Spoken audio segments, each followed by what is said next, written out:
durante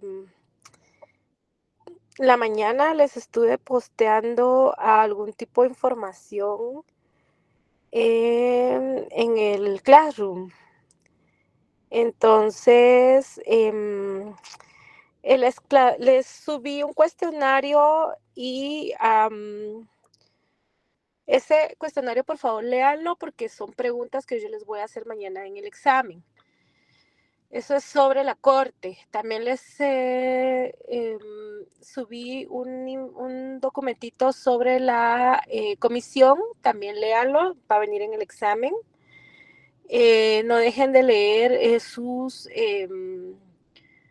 tratados. Em, Principalmente eso. Eh, hablábamos ayer sobre cuestiones sobre la comisión, también su convenio, principalmente los documentos que les subí hoy. También les había subido la Convención Interamericana de Derechos Humanos. También, por favor, léanla, tenganla presente para el examen del día lunes, junto con el cuestionario que les subí el día de hoy. Les subí también como referencia dos sentencias de la Corte Interamericana que le dieron vida a la alerta Isabel Claudina, así es de que no vamos a ahondar en eso porque no nos alcanzaría la última hora que nos queda hoy, pero se las dejo de referencia para que ustedes la puedan leer. Si ustedes están interesados en este tema, pues pueden buscar ampliamente en la red información sobre estas sentencias, que de estas sentencias hay noticias, o sea, hay mucha información sobre este tema, sobre estos temas. Asimismo, habíamos hablado ayer sobre una de las funciones de la Corte Interamericana y hablábamos de las medidas cautelares. Y en ese sentido vamos a referirnos específicamente, vamos a entrar desde lo más sencillo, desde lo más pequeñito. Ustedes que ya pues están en un sexto, octavo semestre y los compañeros que trabajan en Ministerio Público, organismo judicial y algunos otros entes jurisdiccionales, pues no me van a dejar mentir. Que cuando hablamos de algún tipo de violencia intrafamiliar o violencia contra la mujer, y creemos que de alguna manera la seguridad de alguna persona o algún miembro de la familia o de alguna mujer se encuentran en riesgo, pues existen mecanismos de protección, tanto para los miembros de una familia como para las mujeres. Estos mecanismos de defensa están plasmados en la Ley de Protección, perdón, en la Ley de Violencia Intrafamiliar y en ay, se me fue el nombre ahorita, de femicidio y otras formas de violencia contra la mujer. Bien, cuando, por ejemplo, existe algún hecho de violencia intrafamiliar y pues, se considera que existe algún riesgo o alguna vulneración que necesite, por ejemplo, algún hijo, alguna esposa, algún esposo, porque también los hombres son objeto de violencia, no solo las esposas, no solo los niños, también los hombres, aunque vivimos tristemente en una sociedad machista, pero los hombres también son objeto de violencia en nuestra sociedad. Pero cuando cualquier miembro de un grupo familiar, o en el caso de mujeres, niñas o señoritas, o sea, ya sea mamá, adolescente, cualquier mujer en cualquier edad, pues son objeto de algún tipo de maltrato, pues se puede acudir, digamos que es un horario inhábil, ¿verdad? Vamos a acudir a un juzgado de paz y poder pedirle al juez de paz que nos brinde protección, y el juez de paz va a proceder a escuchar nuestra denuncia, a levantar el acta respectiva y a proceder a resolver conforme a derecho. Esto quiere decir que una vez de haber levantado el acta respectiva, va a resolver y eh, dictar medidas de protección. Estas medidas de protección consisten en, pues, en la ley de violencia intrafamiliar, tiene en el artículo, se me va, creo que es el 7, 14, no me recuerdo,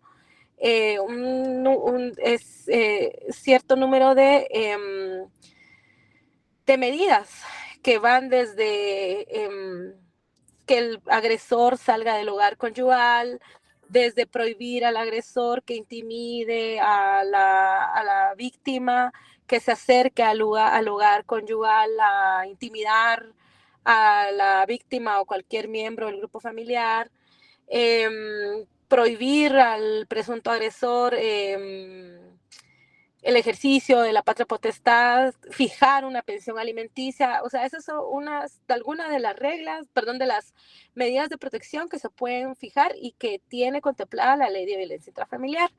La ley de femicidio de otras formas de violencia contra la mujer indica que cuando una mujer también se acerca a un juzgado y pide que sea protegida porque también se encuentre en vulneración, son las medidas que contempla la ley de violencia de violencia intrafamiliar las que se van a aplicar.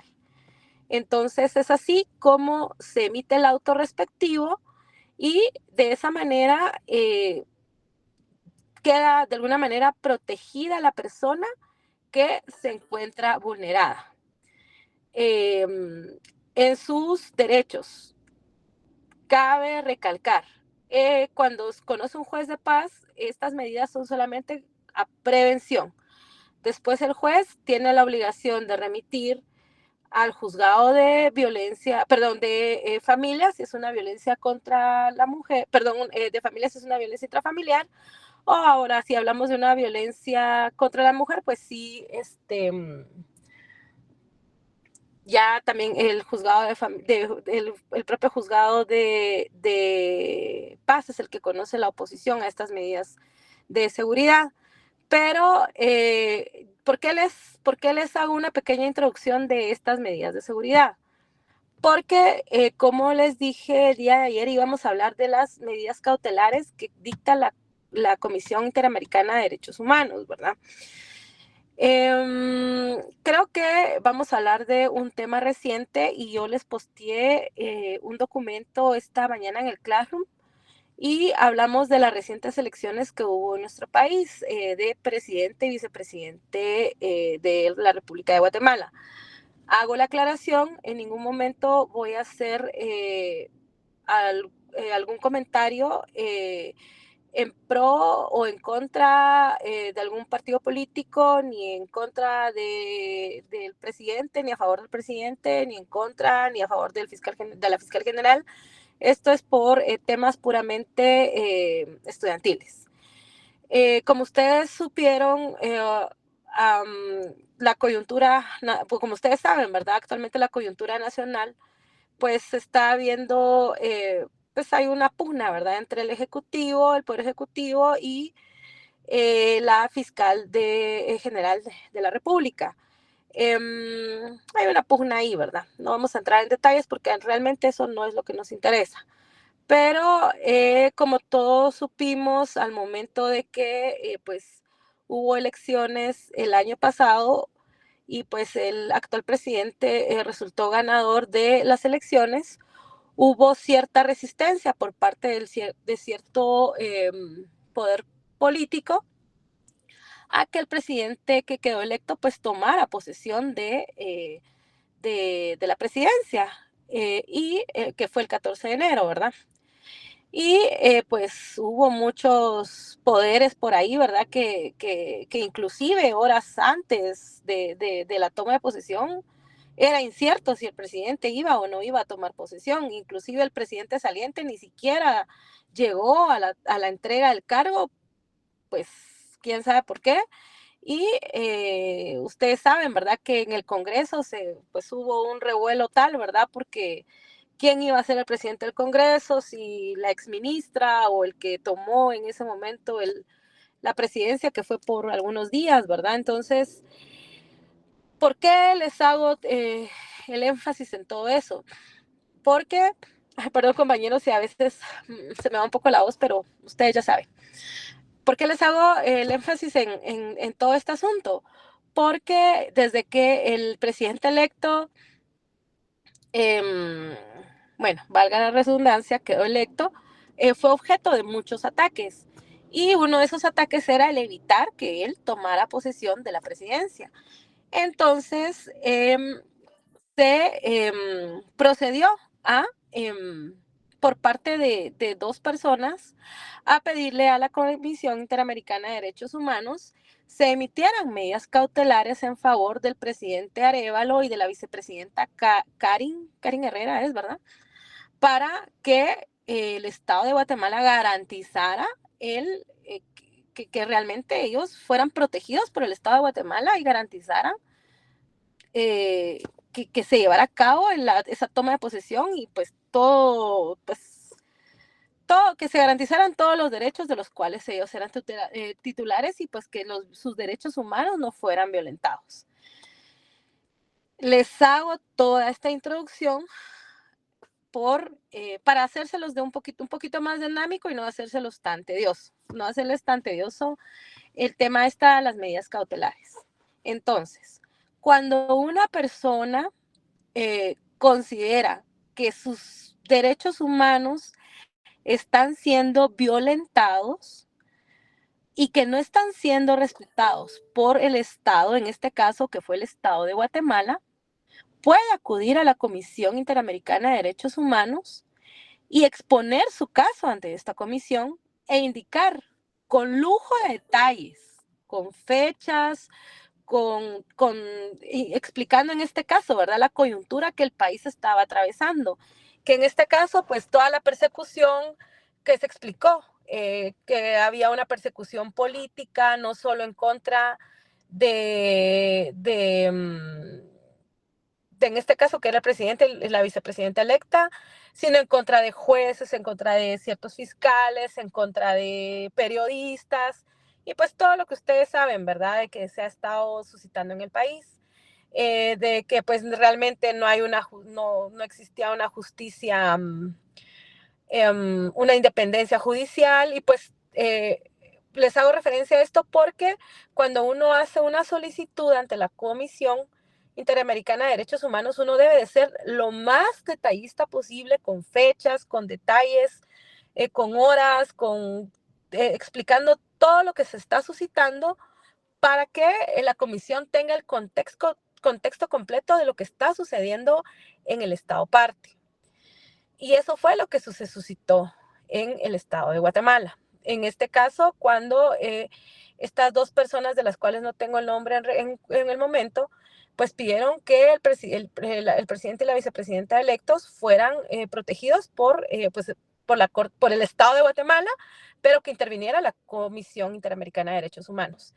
Entonces, en efecto, la comisión entró en el escenario y solicitó al Estado de Guatemala, o sea, de hecho, emitió esas medidas cautelares, solicitando al Estado de Guatemala que garantizara la protección tanto al presidente y a la vicepresidenta electa. Eso es por darles un ejemplo. Entonces, esa es otra de las funciones que tiene la Comisión Interamericana de Derechos Humanos. Como les digo, perdón, compañeros. Se me fue la luz por aquí. Perdonen.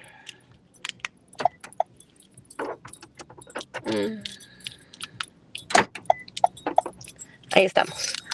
Como les digo,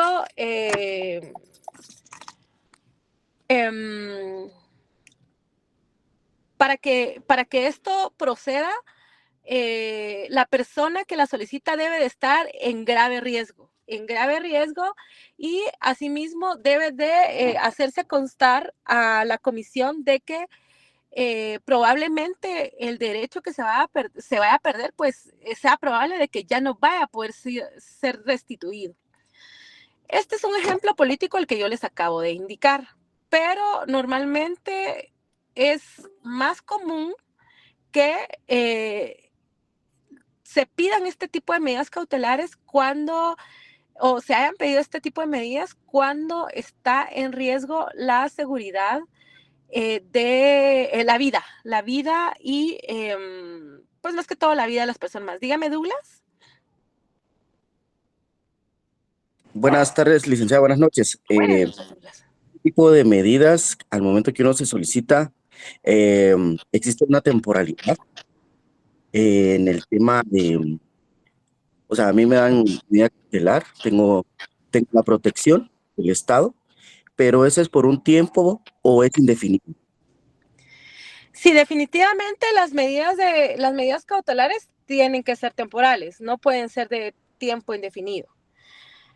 Ahora le voy a ser honesta, en este momento no le puedo responder el tiempo por el cual la comisión las dicta.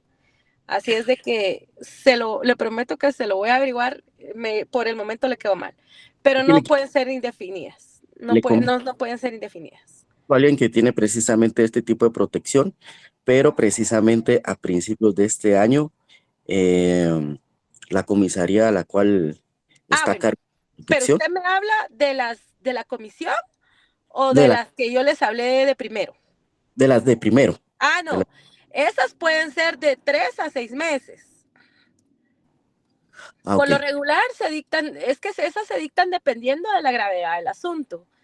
Entonces, por lo regular, las jueces las dictamos a discreción, pero pueden ser de 3 a 6 meses, dependiendo de la gravedad del asunto. ok, gracias. Y se pueden renovar, se pueden ir renovando. Si el hecho sigue persistiendo.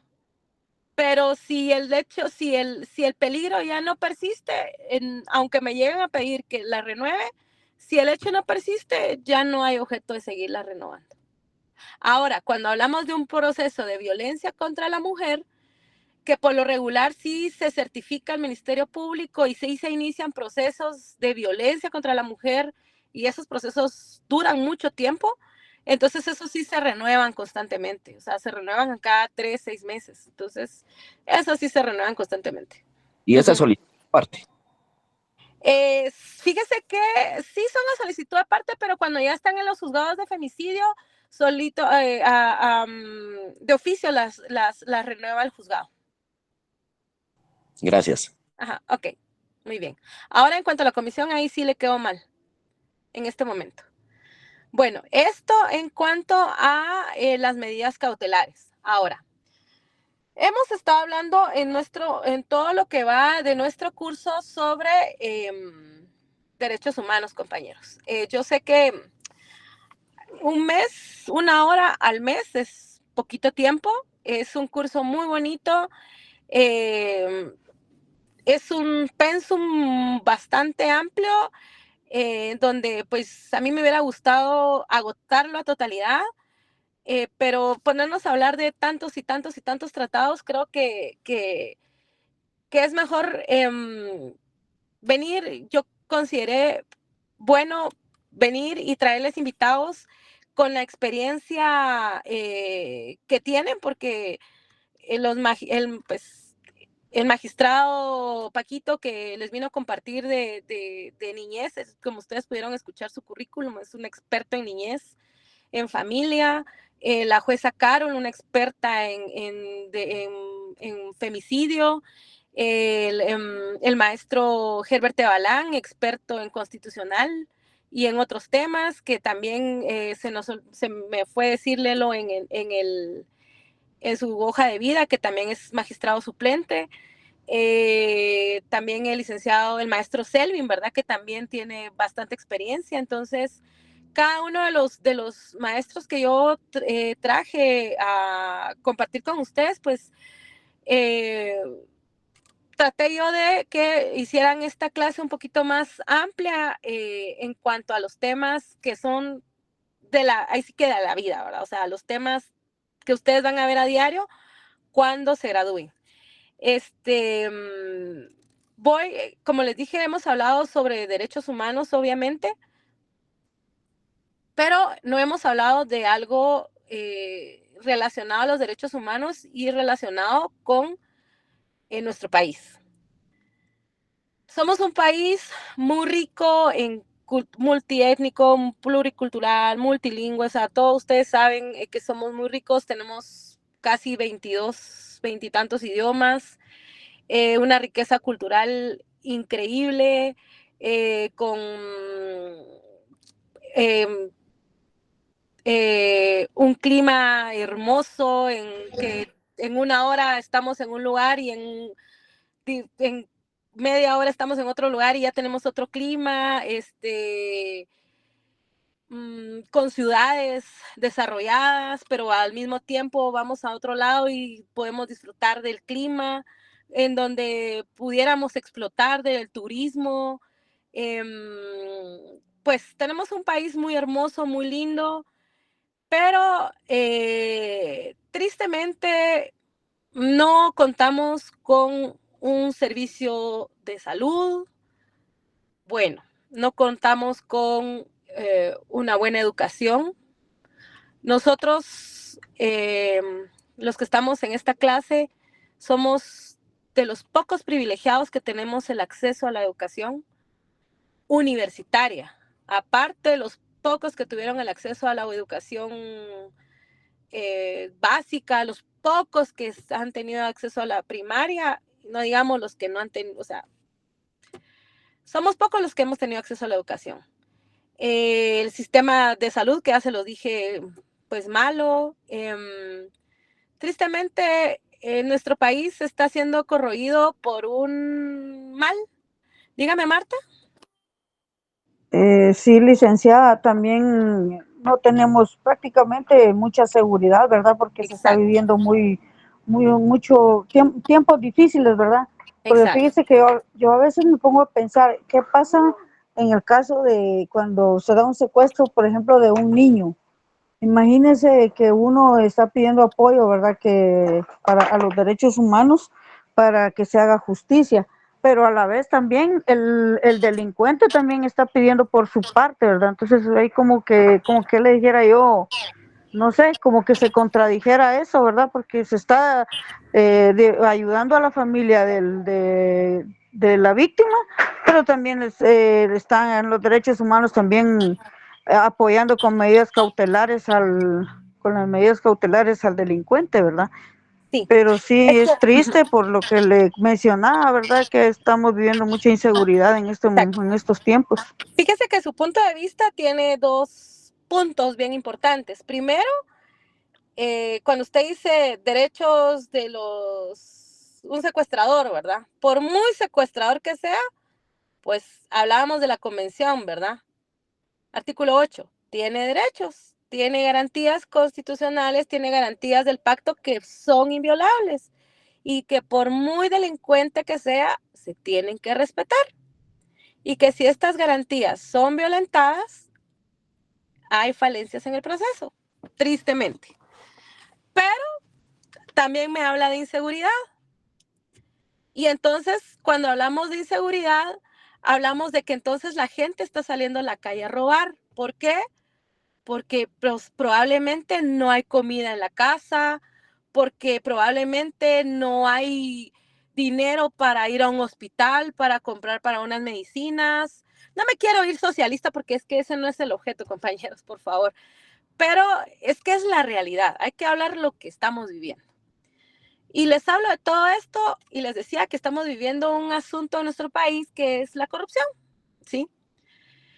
Y tristemente, la corrupción eh, nos lleva a, eh, a que sean los fondos del Estado, los fondos monetarios, en vez de llegar a donde deben de llegar, que es a la educación, que es a las carreteras en buen estado, que deben de llegar a los pueblos, a las comunidades para construir escuelas, para que los niños puedan estudiar y de educarse y en un futuro poder tener una vida mejor, una vida digna, para que esos fondos lleguen a, pues, a donde deben de llegar para que pues podamos desarrollarnos y pues como lo dice la Constitución, ¿verdad? Para que el ser humano pueda vivir en sociedad y podamos tener, o sea, que el Estado de Guatemala pueda pues hacer lo que tiene que hacer, ¿verdad? Que es el garantizar el bien común al ciudadano. Pero debido a la corrupción, pues todo eso no se puede, ¿sí? ¿Y qué pasa con eso? Que se violentan los derechos humanos. ¿Ustedes creen que es justo llegar a un hospital y no encontrar medicinas? No es justo. ¿Ustedes creen que es justo que los niños vayan a una escuela en un pueblito a recibir clases debajo de una lámina llena de hoyos, en un piso lleno de tierra, en donde ni siquiera tienen cuadernos y donde el maestro ni siquiera gana dignamente? Eso no es justo. La educación es un derecho humano. Hay países en donde el internet es un derecho humano y nosotros aquí ni siquiera nuestro gobierno puede garantizar la educación digna.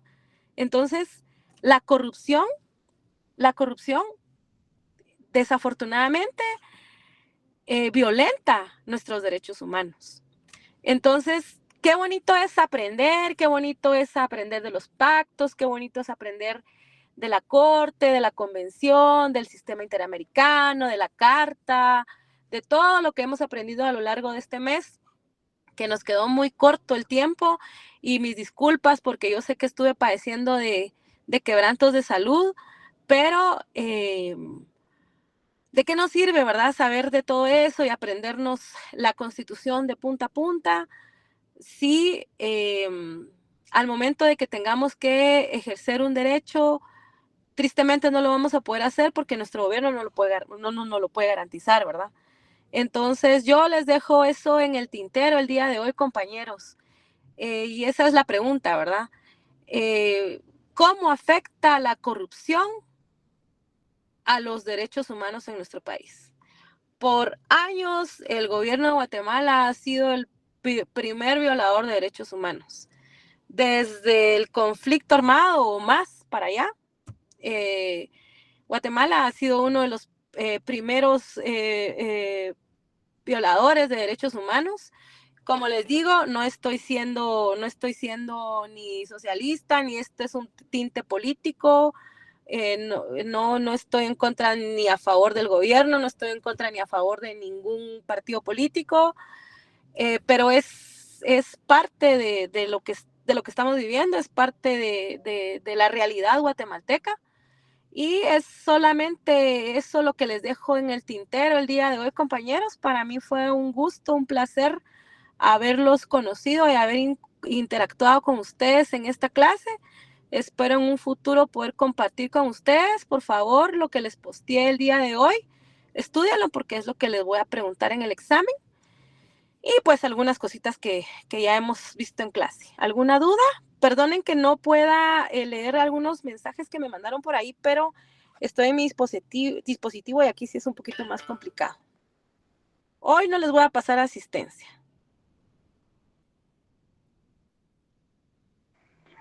Muy agradecido, licenciada, con todo lo aprendido. La verdad que es muy importante y como dice usted, ¿verdad? El tiempo sí nos quedó bastante corto porque la verdad que este tema es bastante amplio y al menos pues para mí es muy interesante todo lo aprendido en su clase. Le agradezco mucho. Muy bien, Y muchas gracias, gracias Marta. por su paciencia también con nosotros, licenciada. Que tenga buena noche. Gracias, Marta, muy amable. Y dígame, Aníbal. Buenas noches, licenciada. Antes que nada, pues muchas gracias por sus clases. Aprendimos un poquito, aunque sea de lo mucho que es este tema. Y personalmente me gustó mucho la exposición de la licenciada cuando hablaba sobre la violencia contra la mujer, que muchas veces puede sonar un tema que ya muchos podrían conocer, pero realmente uno se queda corto con las experiencias que tienen las demás personas, en este caso la licenciada. Con dos preguntas. La primera es, el examen es el día lunes. ¿En qué horario, perdone, licenciada? Y si va a ser presencial. Sí, el día lunes es el examen a las 6 de la tarde. Me imagino que es en el mismo lugar de la última vez. Entonces es el examen en la universidad a las 6 de la tarde. Está bien, licenciada, muchas gracias. Ok, muchas gracias. Gracias, Edwin, por su comentario. Un abrazo. Igual, Gamaliel, no voy a pasar la asistencia el día de hoy. Gracias, Telma, por su comentario. Igual a todos que pasen feliz noche. Por hoy la vamos a dejar por acá. Dígame, Ana María. Buenas noches, licenciada. No me quedó muy claro porque yo escuché que usted dijo que el cuestionario era para el día de mañana. Ah, perdón. Entonces, no, es para el día, no, mañana es sábado, mañana no hay clases. Es para el día Entonces, lunes. todos estos temas para el día lunes. Sí, para el día lunes. Gracias. Muy bien, ok. Dígame, Telma. Buenas noches, licenciada. Buenas Para noches. agradecerle todo lo que Muchas nos gracias. enseñó, su tiempo, a pesar de que estuvo malita, estuvo ahí presente siempre, Gracias, Telma. apoyándonos. Te agradezco mucho y espero volverla a ver en persona. Muchas gracias, Telma. Muy ¿Verdad? amable. Muy agradecida. Usted siempre Estamos para presente. servirle. Gracias, Telma. Muy amable. Gracias Que por tenga todo, feliz noche. licenciada. Que tenga feliz año nuevo.